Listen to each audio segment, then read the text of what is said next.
자, 여러분, 이제, 세 번째 파트입니다. 지금 하고 있는 게 이제 공중적격업인데, 이 공중적격업은, 우리 늘 일상 내에 일어나는 현실들이죠. 그래서 우리가 식당을 갈 수도 있고, 뭐 친구들하고 또 가족들하고 이제 펜션에 갈 수도 있고, 그 다음에 우리가 이제 사우나 가서 이제 휴식을 또 취할 수도 있고, 또 호텔에 갈 수도 있고, 식당에서 밥을 먹을 수도 있고, 다양한 경우가 있죠. 그래서 이러한 일들은 이제 잘 일어납니다. 우리가 사회생활을 할 때. 그래서 늘 일어나기 때문에 이런 것들을 우리가 좀 한번 알아두는 게 우리 일상생활을 살아가는데도 상당히 많은 도움을 주지 않나 이런 생각을 합니다. 이해되셨죠, 여러분? 네. 그래서 좀 빨리 좀 지나갔기 때문에 요거 한번 다시 한번 쭉 훑어보고 다음에 참고업으로 한번 넘어가 보도록 하겠습니다.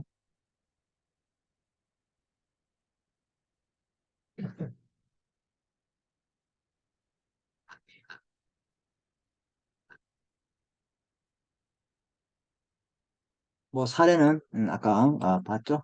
네. 그래서 이제 맡겼는데 이제 금고 토리범이 어떻게 했어요? 털어갔죠? 그래서 어떻게 할 것인가? 거기에 대한 이제 논점이 임치를 받은 물건과 받지 않았을 때는 확실히 차이 난다. 그리고 우리 그 책임 없음을 개시할 때 막 믿고 떨면서 어떻게 그게 아니다. 어떤 경우든 이 공정사기에 대한 책임을 면치 못한다. 이거 해야 됩니다. 그래서 이제 정리를 하자 보면 이제 기존에는 이제 불가항 학력일 때만 되고 나머질 때는 안 된다. 그래서 음, 그 개정 3법에 의해서 이제 공중적격업자의 책임을 좀 많이 완화시킨 거예요. 이해됐습니까? 그게 취지입니다. 그게 키포인트예요. 2010년도에 너무 이렇게 공중적격업자에게 손해를 많이 부담하면 이 사람들이 이제 업을 할 때 불편하잖아요. 그죠? 그래서 이제 내가 주의를 다했다. 최소한 네가 주의를 다했음을 입증하라. 그럼 면책된다. 네가 가실이 없으면 괜찮다. 그 가실 어떤 경우인지 제가 설명드렸죠? 종업원들이 청소를 하면서 문을 안 잠갔다. 그래서 안에 있던 기존품이 사라졌다. 근데 기존품 같은 경우는 어떻게 해요? 종류와 가액을 하고 맡기고 해야 되겠죠. 그래서 이제 그런 의의들을 말씀드렸고 그 내용에서 책임 다 같은 내용은 또 봤어요. 쭉 봤고 우리가 이제 사례 해결을 가 봐야 되는데 책임 없음을 증명한 거는 하다. 그럼 여기 하나 더 들어갈 게 뭐냐면 우리 아까 이게 사례에서 이 고가 업무를 이 사람이 만약에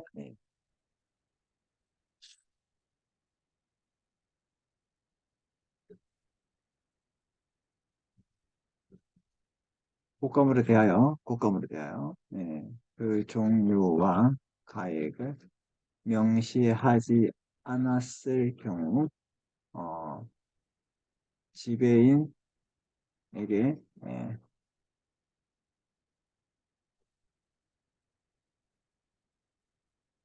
손해배상 청구할 수 없습니다. 알았죠? 국가물 때는 만약에 보석을 맡겼는데 이 보석이 다이아몬드라다. 그럼 맡겼을 때 어떻게 돼요? 보석 목걸이 고가인지 아닌지를 우리가 금액을 맡겨야 되겠죠? 예. 뭐, 휴빅이 받겠다 이런 건 아니잖아요. 그죠? 휴빅이 받겠는데 그걸 맡기는 사람이 있겠습니까? 없죠? 예. 그래서 그런 내용이 여기에 담겨 있습니다. 자, 이렇게 보시면 될 것 같아요. 이렇게 이제 공중적격업자업에 대해서는 여러분이 쭉 다시 한번 잘 보시고 이제는 이제 창고업에 대해서 이제 공부를 하겠습니다. 창고업은 이제 조문 위주로 할 건데 에, 예를 들어서 우리가 이제 부두에서 이제 수출을 한다. 그럼 컨테인 박스들이 되게 많잖아요. 그쵸? 그 산적하기 위해서는 가야 되는데, 산적하지 않고는 그 컨테인 박스에 짐이 없을 때는 빈 컨테인 박스를 어디에 모아놔야 되잖아. 육지에다가. 그럼 그걸 이제 큰 공터에다가 어떻게 모아놓고 창고를 할 수 있잖아요. 그죠? 아니면 여러분이 이사를 해야 되는데, 이사 날짜가 맞지 않아가지고, 오늘 이사하기로 했는데, 이사를 나갈 사람이 방을 못 구해서 한 일주일 딜레이 됐다. 그럼 일주일 동안 이 짐을 어떻게 할 것인가? 난 벌써 이사 나왔는데, 이해됐습니까? 그래서 어떻게 되는 거야? 그렇죠. 그랬을 때, 맞습니다. 보관할 곳이 필요합니다. 이게 창고업이에요. 이해됐습니까? 예. 그래서 이 창고업도 상당히 중요한데, 우리 이제 조문을 보면서 제가 설명을 드리도록 하겠습니다. 여기 보시면, 여기 보시면 창고업 타인을 위해서, 창고에 물건을 보관함을 영업을 하는 자를 창고업자라 한다. 이렇게 했습니다. 그럼 이런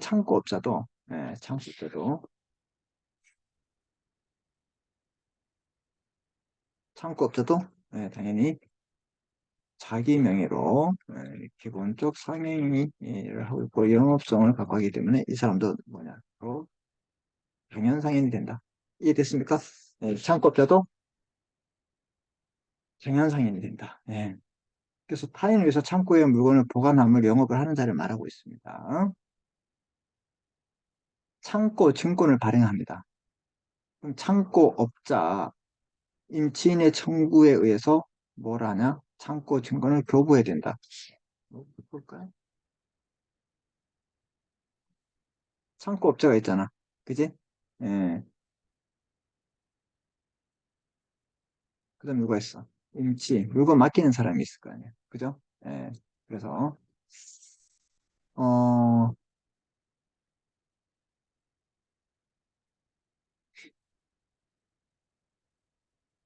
임친의 청구가 있으면,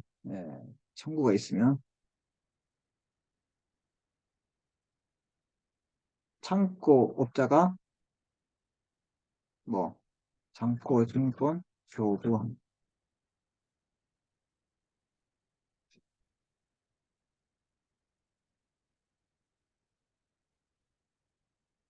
그래서 기억합니다.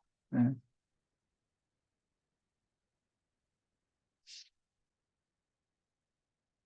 창고업자가 창고 증권을 합니다. 임친이 하는 게 아니라 누가 맡기는 사람이 창고 증권을 가지고 있어. 창고 증권은 다음 사항을 기재하고 창고업자가 기명 남인 또는 서명해야 되는데 임치물의 이제 종류, 품질, 수량 뭐 이런 것들 해야 될 거 아니에요. 임치인의 성명, 보관 장소, 뭐 어디서 보관한다, 보관료, 보관 기간. 이건 암기하는 게 아니야. 제가 읽어주는 거야. 창고 증권에 이런 거 쓰는구나. 그렇지. 보관료, 보관 기한이 정한된 그 기간, 뭐 한 달면 한 달. 임치물을 보험에 붙인 때는 보험 금액과 그 기간, 보험자의 설명, 주소 이런 게 나오죠.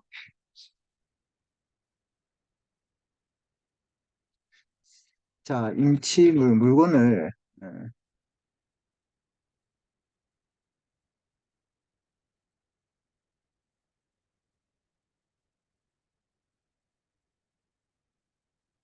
임시물 보험에 가입했을 때 보험 보험 금액, 예, 보험 금액, 보험금, 보험료, 우리가 받는 보험금, 그렇죠? 우리가 받는 거 보험금, 보험 기간 언제까지 할 것인가? 보험자, 자 이렇게 우리 보험자란 말은 우리가 뭐라 하면 보험회사를 말하고 있어요. 보험회사하고 보험 계약자가 있겠지. 그래서 보험 계약이야. 그래서 피보험자라고 있습니다. 피보험자. 피보험자는 보험금 청구, 보험금 청구권자. 음,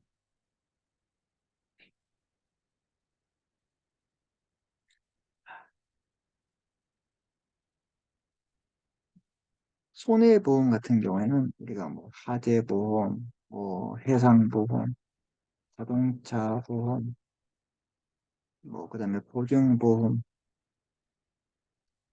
등등 이렇게 있어요. 예, 이렇게 있는데 이렇게 보험자라는 말은 보험회사예요. 그래서 보험회사와 보험 계약자가 뭘 하냐? 계약을 체결하고 보험금 나중에 누가 갖느냐?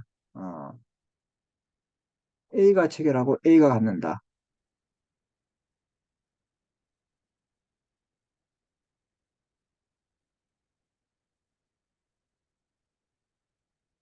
이러면 뭐라 하냐?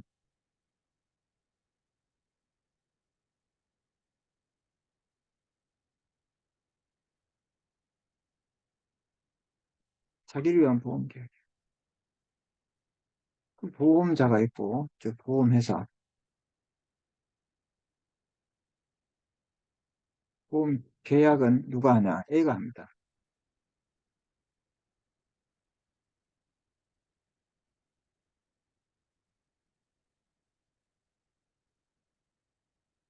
왜 이래? A가 하고, 피보험자가 B다. 즉, 보험금, 이건 뭐야? 다르지? 예, 이럴 때 우리 뭐냐면, 타인을 위한 보험 계약이에요. 이런 거 어떤 경우냐면, 보세요. 남의 집에 전세 들어 사는데, 전세 들어가서 보험 계약을 합니다. 근데 남의 집에 불려면 안 되잖아. 그랬을 때 그 불이 어떻게 해요? 났을 때는 내가 돈을 보상할 수 없잖아. 그래서 보험금 청구를 집주인에게 들어주는 거. 이게 타인을 위한 보험 계약이에요. 그래서 여기에도 이제 임치물 같은 게 되게 중요하기 때문에 이제 손해보험 같은 걸 들 수 있겠죠. 예, 그래서 임치물을 보험에 붙인 때는 보험 금액, 보험을 얼마 탈 수 있는지, 그리고 보험료를 내야 되잖아.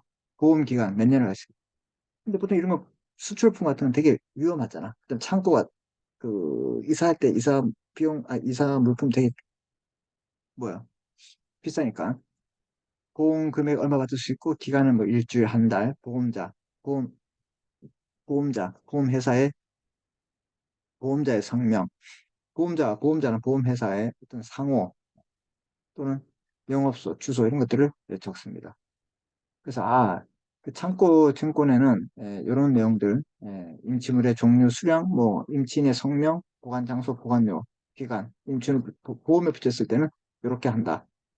그 손해보험 말고 사람을 했을 때는 아,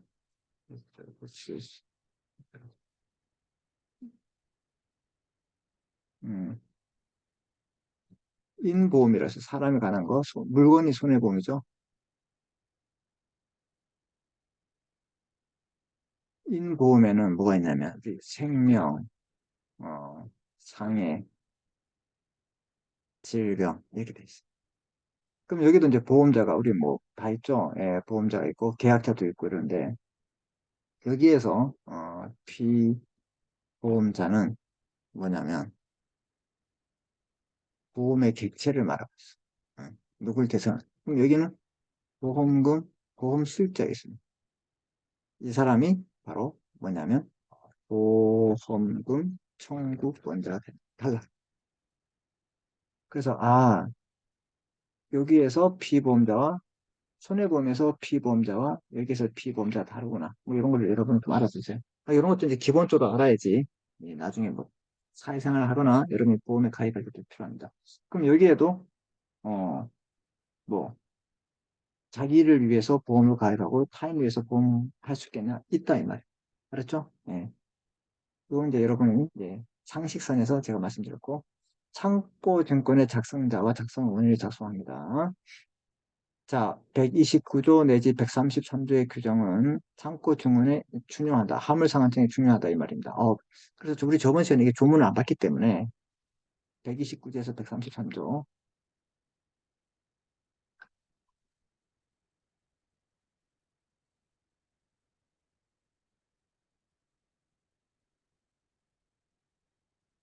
자, 여러분 그때 제가 요거 조문은 설명 안 드려서 이게 지금 하는 거예요. 창고에 할 때 설명하려고 일부러 안 했던 거예요. 알았죠? 네, 그래서 음,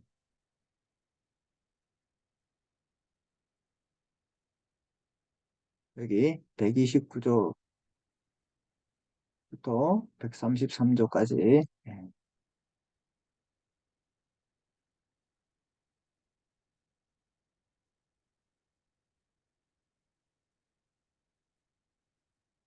자, 그래서 이제 창고 증권도 그러면 화물 상한증하고 관련해서 중요한단 말은 얘도 이제 유가증권이라 이런 뜻이에요. 그래서 화물 상한증의 상한 증권성이라고 하면 화물 상한증을 작성한 경우에 즉 그럼 얘는 이제 창고 증권으로 이제 바꿔서 하면 됩니다. 창고 증권을 작성한 경우에는 이와 상한하지 않으면 운송면허를 청구할 수 없다. 이게 상한 증권이에요. 상한 기브 앤 테이크다. 내가 상한증 창고 증권을 주니까 네가 물건을 달라. 그럼 이걸 가지고 있으면 되는 거예요. 이걸 뭐라 한다? 상한증권성. 그럼 얘도 똑같아. 화물 상한증권성은 창고 증권의 상한증권성과 똑같아. 이해됐죠? 예, 좋습니다. 자, 그 다음에 화물 상한제 당연한 지시증권성이 있습니다. 화물 상한증은 기명 지시인 경우에 배수에서 양도할 수 있다. 즉, 이 말은 배서란 말은 등질 배 이서한다 이 말이죠. 그 뒤에서 그러면 B가 가지고 있던 이 창고 증권도 C에게 팔 수 있어 팔 수 있고 C는 D에게 팔 수 있어 그럼 뒤에 적어서 팔으라 이 말이야. 그렇죠? 그러나 화물 상환증의 배서를 금지한 뜻이 기재된 때는 그러지 않는다 이 말은 어, 배서 넘기고 하지 마라 그런 게 있으면 못한다 이 말입니다. 그래서 배서 금지 배서를 하고 있어요.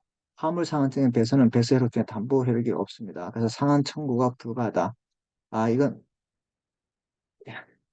배, 이거 어음수표, 원래 화물상황증하고 창고증은 어음수표예요. 예, 어음수표 똑같아요. 그래서, 아, 배서 금지 배서는 말은 배서를 못하게 이렇게 배서, 내가 배서하면서 내 뒤로부터는 이제 배서 못한다. 이렇게 하는 거예요. 그래서 화물상환증의 배서는 배서의 효력 중에 담보적 효력이 없다는 말은 상환 청구, 속으로 못한다. 이 말이에요. 저번 수업 시간에 말했죠. 이게 어디에 나왔던 거야? 이게.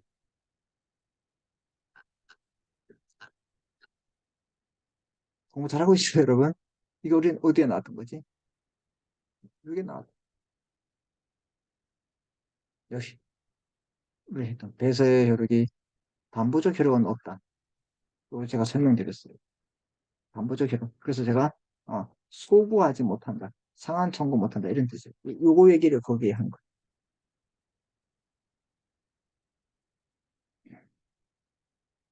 참고업도 중요합니다, 여러분.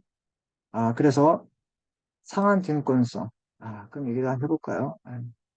이거 일단 정리할게요. 상한증권성, 지시증권성, 그 다음에 화물상환증의 기재적 효력, 채권적 효력이죠. 그래서 보세요. 128조에 따라서 아까 그 128조가 뭐였어요? 그 이제 요 문헌증권성이죠. 128조에 따라서 가볼까요? 128조. 한 128조. 유가증권이다. 화물상환증은 예, 음, 이렇게 한다. 즉 운송의 청구에 따라서 거부한다 이 말이죠.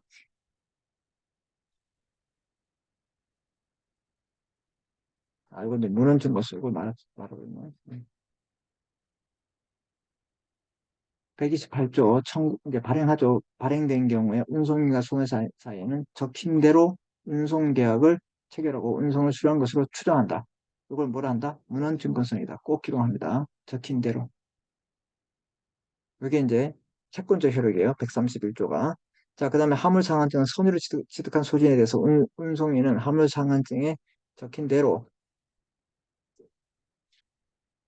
운송물을 수령할 것으로 보고 화물상환증에 적힌 바에 따라서 책임을 진다. 이런 걸 전부 다 뭐야? 적힌 대로,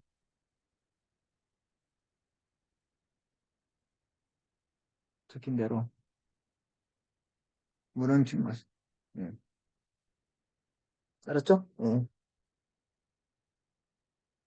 추정하고 얘는 이제 보고한다. 처분증권성, 화물상환증을 작성하기 전에 화물상환증을 하다. 이걸 가지고 수업할 수 있다 이 말이에요. 물권적 효력은 뭐였어요? 네, 이게 대세로서 소유권과 질권을 갖는다. 이해됐죠? 네. 그래서 제가 정리를 하는 화물상환증이 중요하기 때문에 여기도 즉, 즉 창고증권도 상한증 상한증권성 그다음에 여기 보시면 지시증권성 음, 음, 지시증권성 그다음에 채권적 하게 되면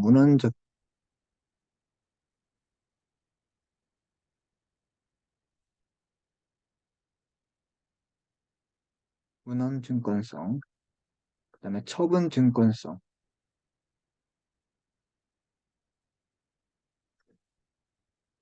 물권적 효력도 있고 아까 문헌증권성 채권적 효력이죠.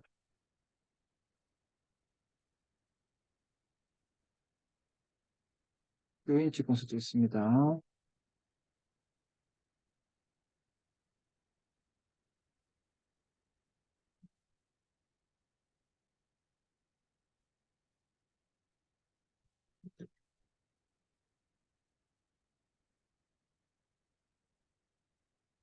이게 중요하다.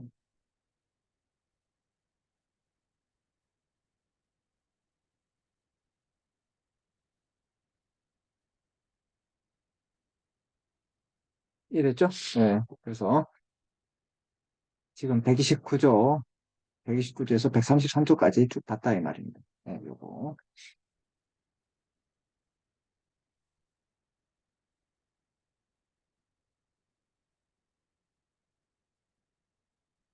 133조,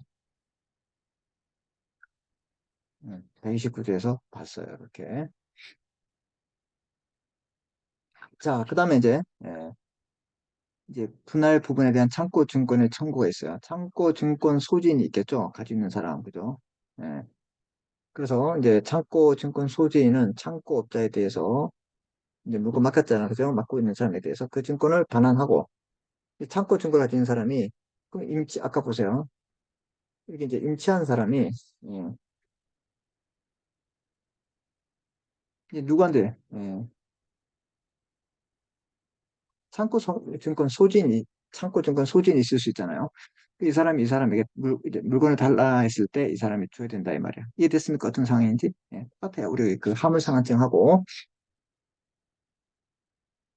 자, 그래서 창고 증권 소지인은 창고업자에 대해서 그 증권을 반환을 하고 임치물을 분할해서 각 부분에 대해서 창고 증권을 교부를 청구할 수 있다. 그럼 임치물을 나눠서 이거 주시고 분할할 수 있다 이런 뜻이야. 알았죠? 예, 증권 소지인이 부담합니다. 그다음에 창고 증권의 입질과 일부 출가 있어요. 입질이란 말은 고기가 입질하는 게 아니라 질권에 설정한다. 창고 질권 가지고 여기 보세요. 소유권과 질권 취득할 수도 있죠. 그래서 질권은 입지란 말이야. 질권 설정한다 이 말이야. 질권 설정, 즉 담보물로 한다 이 말이죠. 예, 담보물로 한다. 창고 증권으로 임치물을 입질한 경우에 질권자의 승낙, 질권자란 말은 권리를 가진 사람이야.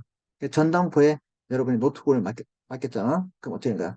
노트북을 가지고 있고 권리를 행사한 사람을 질권자고 여러분은 누구야? 질권 설정자라 합니다. 원물 소유자. 그 질권자의 승낙이 있으면 임치물의 채권을 변제기 전이라도 임치물의 일부 반환을 청구할 수 있다. 아, 일부 반환도 할 수 있네. 이 경우 창고업자는 임치한 물건의 종류, 수량 이런 것들을 다 기재해야 된다. 그래서 입질을 할 수도 있고 일부 출고도 가능하다. 이렇게 여러분 머릿속에 넣으시면 됩니다. 손해배상 책임. 창고업자는 자기 또는 사용인이 임치물 보관에 주의를 해태하지 아니했음을 증명하지 아니하면 뭐야 이거? 아, 또 나오네 이거. 이 사람도 자기가 주의를 다하고 최선을 다함, 주의를 다하고 최선을 다함. 이것을 어떻게 해요? 증명하지 못하면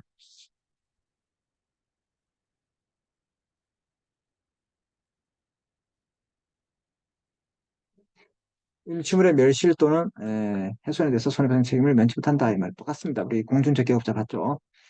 자, 임침물의 검사 겸품 이게 처분권.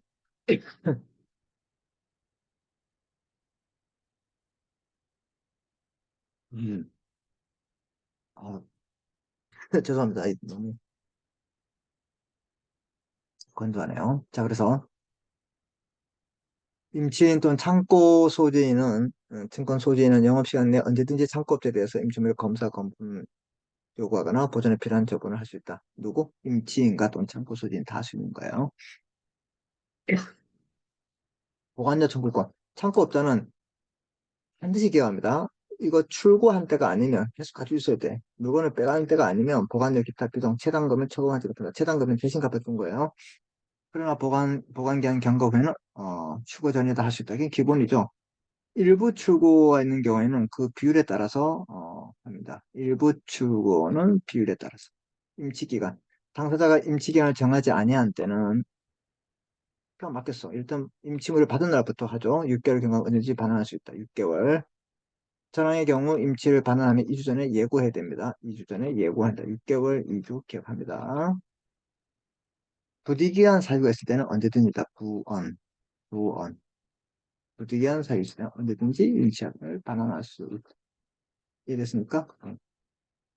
67조 1항과 2항, 매도인의 공탁 경매권, 임치는 창고 소진이 수령 거부하거나 이를 할 때는 준용한다. 즉 공탁 경매할 수 있다. 상사 매매도 적용되네요. 예. 창고업자의 책임의 시효는 임치물의 멸실 훼손에 의해서 창고업자의 책임은 출고한 날로부터 1년간 하면 소멸한다. 1년이다. 아, 전부 멸실한 경우에는 어떻게 해요? 통지를 한 날부터 합니다. 이렇게. 아기인 경우에는 어떻게 돼요? 네, 적용하지 않겠죠? 아까도 봤죠? 때도 1년입니다. 채권의 시효도, 책임 시효도 1년이고, 채권 시효도 1년이다. 예, 그다음에 준용 규정이 나와 있습니다. 자, 여러분, 이렇게 해서 우리가 이제 공중적계업과 이제 창고업을 공부했는데, 창고업에는 창고 증권이 중요합니다. 이건 이제 화물상한팀하고 똑같으니까 저번에 못했던 내용을 이제 여기서 같이 했습니다. 이해됐습니까? 이렇게 보시고, 실제는 우리가 14주차, 이게 종강이지만, 우리 저번에 이제 휴일이 있었죠. 예, 그래서 거기 이제 보강을 하게 되겠습니다. 그래서 이제 다음 주차 이제 종강이 되겠죠. 다음 주차는 이제, 예, 우리 이제 프랜차이즈, 이제 신종 상행이 여기를 하면 이제 종강이 되겠습니다. 자, 이렇게 하시고, 열심히 하시고, 우리 다음 시간에 뵙겠습니다. 고생했습니다.